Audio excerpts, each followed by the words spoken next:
Good morning, everybody.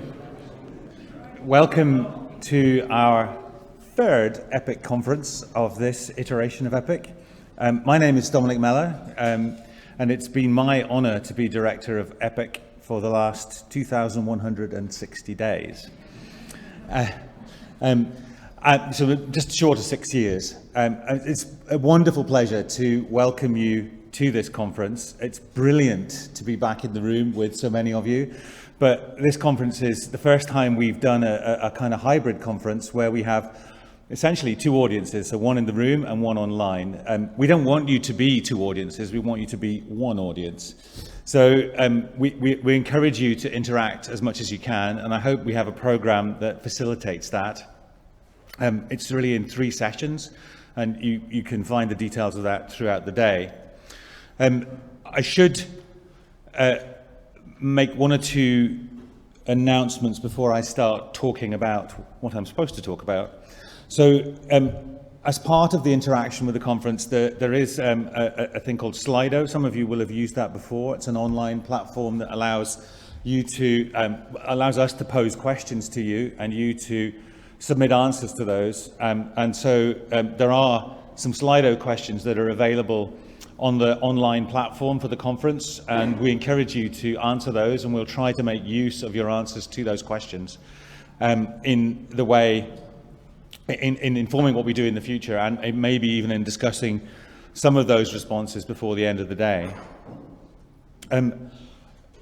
Our online audience, there's a chance to do sort of speed dating networking with other conference attenders if you want to do that, and that facility is also available on the online platform if any of you fancy doing that and having a 5-minute meet with someone else who's attending the conference who you haven't met before.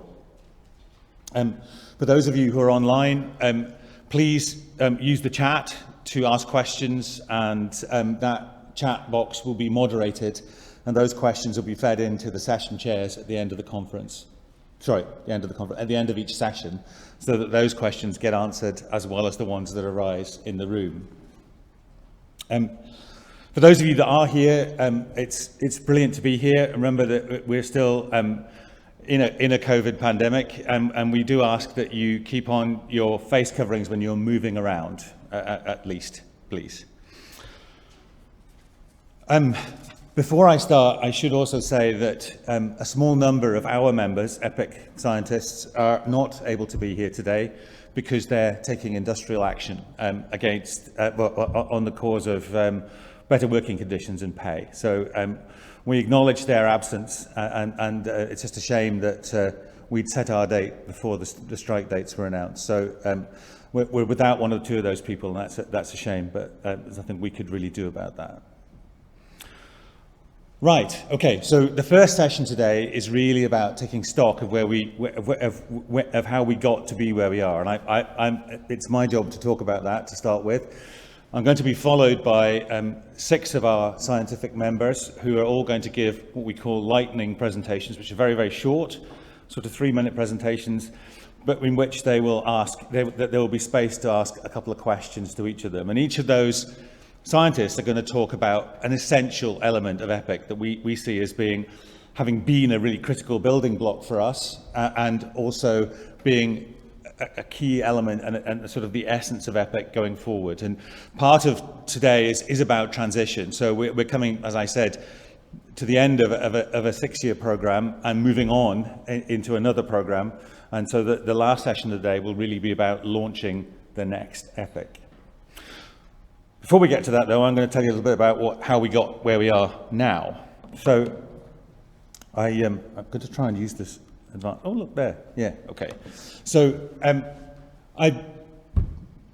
sad old man, I have lots of slides from the past, and I pulled out these 2, which come from EPIC 1 and EPIC 2. And so EPIC's been in existence since 2006. It was a slightly different consortium then. It was called the Centre of Excellence rather than a Centre of Expertise. But I think what I was really trying to say is that the way we do this has evolved through time, and we've tried to build on what we've done before. And I think I hope you'll agree we've done that quite successfully. You can see the consortium is made up of these different partner institutions, and the partner institutions that are part of the consortium has changed slightly over time.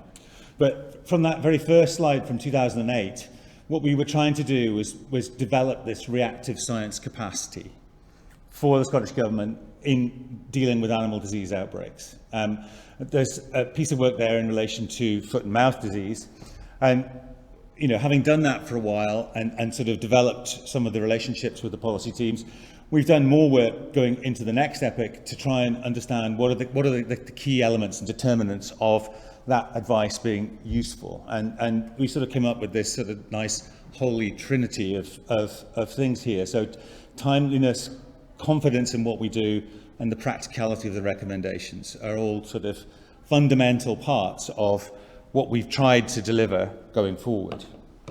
So in the current programme, originally it was meant to be a 5-year programme, but because of COVID, we had an extension for a year. So we're currently in year 6, coming to the end of year 6 of a 5-year programme. But our core purpose when we set out to do this was to deliver the highest quality scientific evidence that we could to support Scottish Government in the prevention of, preparation for and eradication of important animal diseases. I put in, not that I intend you to read it, but this is a sort of screen dump from our website, and there's loads of information on our website. I say it with pride, it's an excellent website, there's loads of informative stuff there, and this is just trying to show you what we do and deliberately have pictures of most of the important farm animal species on there. So there's cattle, sheep, pigs and poultry.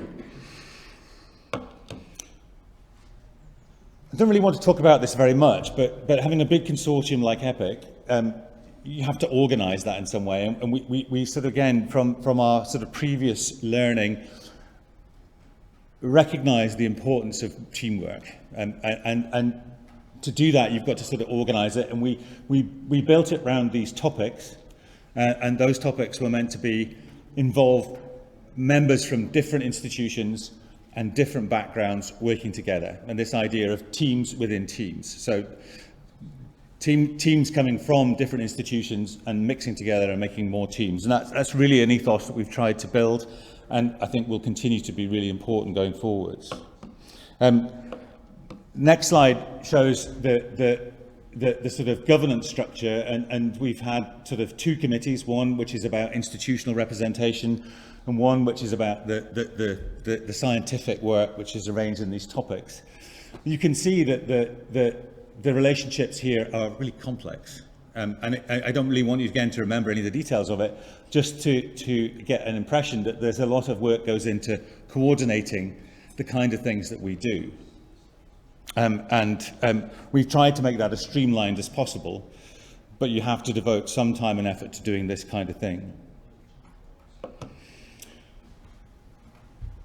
Back in the last epic, particularly, we began to work on the way that we interact with our policy colleagues. And some of this work comes from published papers with Lisa Bowden really as the first author on them, but a number of us contributing. And it was really, so this bit about knowledge brokers that I think was a fundamental sort of step change in how we delivered the interface with policy, and how we could translate the questions that policy wanted into scientific questions that our scientists could provide answers to, and then feed that back in. And the graphic here is really showing how that works in terms of timelines and so on.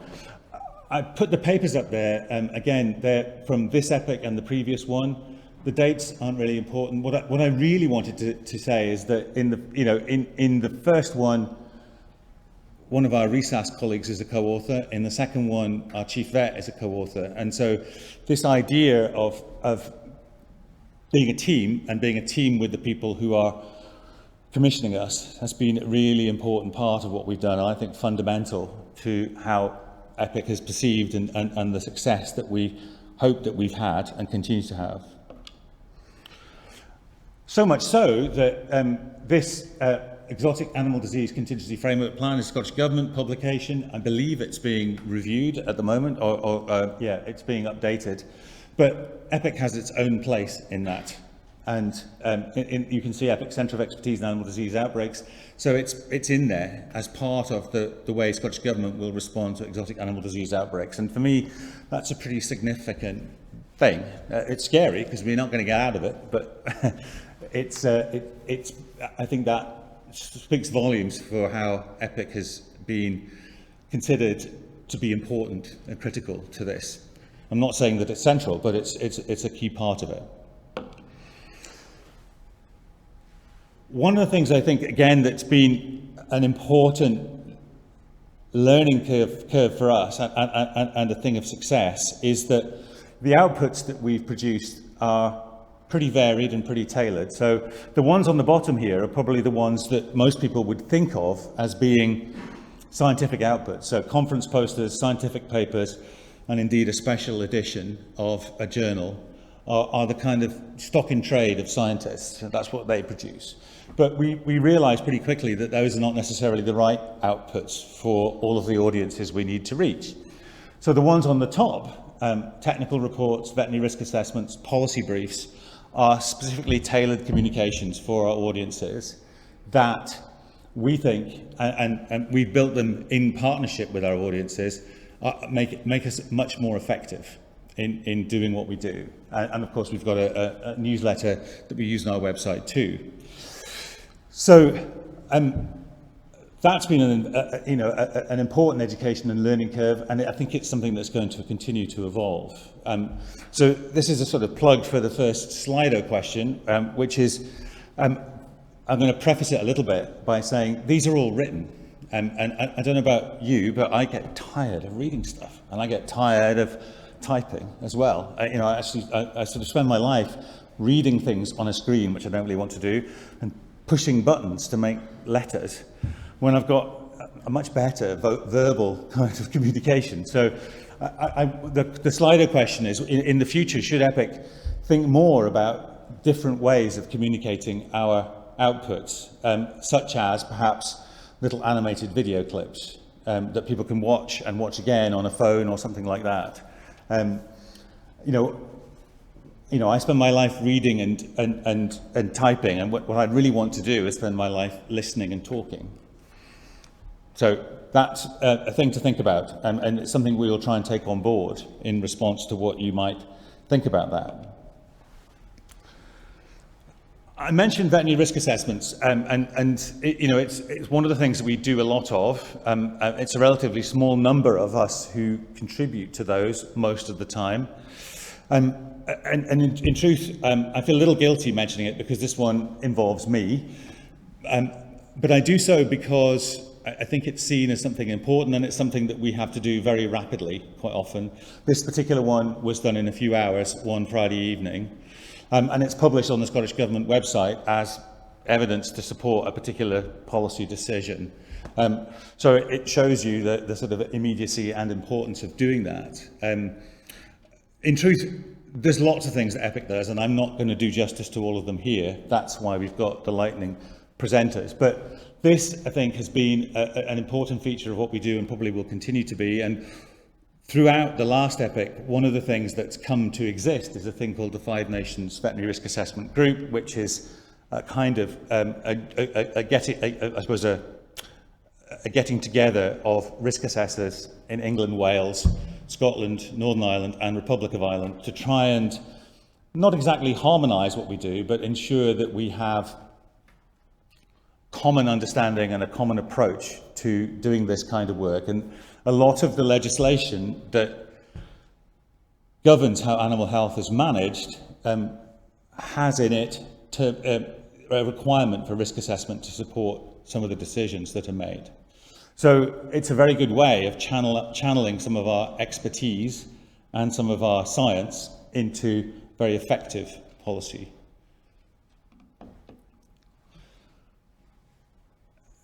Since we last met, which is 2019 in this forum, a number of things have happened. And one of the things I wanted to touch on briefly was COP26. And EPIC indeed took part in COP26. I'm very grateful to our Safari Gateway colleagues who organised a number of things during that 2 weeks in Glasgow. which included a film. There's a picture of Harriet and myself here having a discussion about sheep disease by a shed full of sheep. And we did a day in the University of Glasgow with which we filmed and is streamed through our website on ways in which the centres of expertise in Scotland, and there are now 5 if you include Safari itself, work together on common issues that are interesting. And we did the last bit of it. I put this up because it was a joint effort between EPIC and the Plant Health Centre, and I found that a particularly interesting and stimulating thing to do. We were talking about vectors and insect pests and the sort of commonality of how they affect animals, how they affect plants and plant crops and all that kind of stuff. So it was a real step into a One Health approach to things, and the other centres, of course, were part of the day as well. So, you know, that sort of recognition that what EPIC does in terms of animal science, it's very important that we remain rooted there, because that's what we're hired to do. But we do need, and we can benefit from working interactively with the other centres and with others on a sort of a broader perspective in relation to big ticket items that aren't just animal health. So another example that I pulled out of all the things that have been done in EPIC, which I think has been very successful, is work led by Paul Bessel on sort of monitoring on the sort of y-axis the impact, on the x-axis the sort of probability of various notifiable animal diseases causing a problem in Scotland, and monitoring this over time, which again Paul has done in partnership with Helen Roberts in DEFRA. And I think, having sat through lots of meetings with our Scottish Government colleagues on this is something that they find a very useful thing to keep an eye on. And I think it's been a very successful way for us to think about risk and think about what things are the priorities for us to do, and to agree that with our policy stakeholders.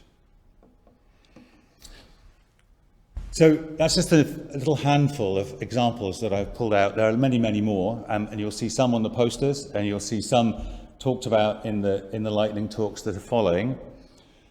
So I want to just summarise a bit here about where we've got to in EPIC. So we've said all along that being interdisciplinary is really important for us. And interdisciplinary is not the same as multidisciplinary. So multidisciplinary means you put lots of disciplines together and they sort of rub along, but interdisciplinary means you're trying to cross disciplinary boundaries and work together. We aspire to that. I think sometimes we achieve it. We don't always achieve it. But I think it's very good to do. And I think some of the most impactful pieces of our work have happened where we've managed to synthesize different disciplines, particularly social behavioral science, economics, statistics, mathematics, into looking at the problems of disease in a multidimensional way. It also is important to realise that you don't have to be pan-disciplinary. So a piece of work that isn't multidisciplinary or interdisciplinary, or doesn't have every discipline in it, isn't invalid. I think that's really important too. So it doesn't mean that every single thing you have to do needs to be complicated in that way. Hopefully you've got some appreciation of the complexity that occurs in the sort of organograms that I showed at the beginning, including the Scottish Government one in terms of animal disease response. And it is a complex thing to do, and there's no getting away from that, and you have to embrace that. Having said that, interdisciplinarity is really important, and you know, I suppose in a world now where we're more and more used to the idea of a specialist, and indeed all of my colleagues in EPIC are specialists in some nature or other, but synthesizing that into or integration of those different specialisms is really important. It has to be somebody's job or a small group's job to do that, and so that's important, and it really helps if you know the people who do that synthesizing need to have some generality, need to be credible, and need to be acceptable to the audiences to which they're trying to help and support. And I'll come on to that in the next slide a little bit. Inevitably, in doing things in an interdisciplinary way, there are trade-offs between what's optimum for this and optimum for that. And they need not mean that there's paralysis. Trade-offs are really important to acknowledge, and sometimes my own view is we're too hot to intervene. Sometimes you're better to think about what the unintended consequences might be, and I think we do that. I think we have done it quite well. Finally, I think EPIC is, if anything, it's very data-driven. I'll talk a little bit about data, and you'll hear more about data during the day. And I think that's really important. We want to be evidence-based, and the Scottish Government wants to have evidence-based policy. Nevertheless, data are not the only source of evidence, and expertise is in the name, and I think that's important for us to remember as well. And sometimes there just isn't time to collect the data, analyse the data, torture the data, to give you an answer. So the expertise bit is important as well. So going forward, this slide's going to it's going to emphasize the bit about being established, and that's deliberate. The key elements of something like EPIC, and for EPIC specifically, I think probably the number one thing is that at the time of an outbreak, if you've got something like EPIC in existence, rehearsed and ready to go, it's so much better than having to try and put it together on the fly. So I think we trade a lot on that being established as being fundamentally important. We need to have live and trusting interfaces with industry so that people recognize what we do and accept the fact that we know what we're talking about. I mentioned data, and data are a very key resource for EPIC, and we spend a lot of time and effort in getting access to data sets, gathering data, and keeping those curated and secure, up to date, and accessible to our researchers so that they're ready to analyze them, interrogate them whenever we're asked to do so. Technical expertise, critically important. I mentioned the specialists. And again, I think established, interdisciplinary, motivated, and resilient are key elements to all of that. I've talked before about the knowledge brokers, and I think that translation and communication is really, really important too, so that's a key element. And the picture there is of a Babel fish, which is a thing from the Hitchhiker's Guide to the Galaxy. It's something I talked about in an EPIC a long time ago, about the fact that despite the fact that we have scientists and policy teams talking English to each other, they still don't necessarily talk the same language. And putting in a Babel fish into everyone's ear so that they're all actually on the same page is a really important thing. I think we've been tremendously fortunate that we have such a good relationship with our policy team. I think part of that was established by an inspirational idea to have pre-pandemic EPIC hot desks in Sockton House, and that allowed soft conversations to happen and people to rub shoulders from the two different sort of science policies teams, and I think that because we've built that relationship and sustained that relationship, it is much more effective and trusting. And finally then, I think that one of the things that's probably hardest to do, easiest to say, hardest to do, is to retain our agility, because we need to be ready to answer anything. It might be something completely unknown that comes up tomorrow, and to do that, it's not that you can sit around and twiddle your thumbs waiting for it to happen, but you have to be able to drop what you're doing in order to take on the next thing. So for me, those are really the key elements, and it's interdisciplinary, it's institutional, but it can't be siloed, so it has to be a team, and I talked about teams at the beginning. So on that note, then I would acknowledge the other centres of expertise and the strategic research programme, which many of our members work in as well as being part of EPIC. And working together with those is really important, and they've made a huge difference to what we've been able to do. So I would like to acknowledge them, and I'd like to acknowledge our members, the government, APHA and DEFRA, Scott EID, our steering group, our Knowledge Exchange Advisory Committee, and the farmers and industry representatives who we've worked with over the last 6 years. They've all been brilliant, and it, has made it possible. Finally, I'm going to acknowledge our people. And it's easy to stand up here and for the rest of EPIC to be a faceless thing. But these are the important people. This is taken from our website. This is the current contingent of EPIC over the last 6 years. Some people have come and gone, which I haven't got on there. But this is what makes it work. And I would like to acknowledge the work, industry, collegiality of all those people over the last 6 years in making EPIC as brilliant as it has been.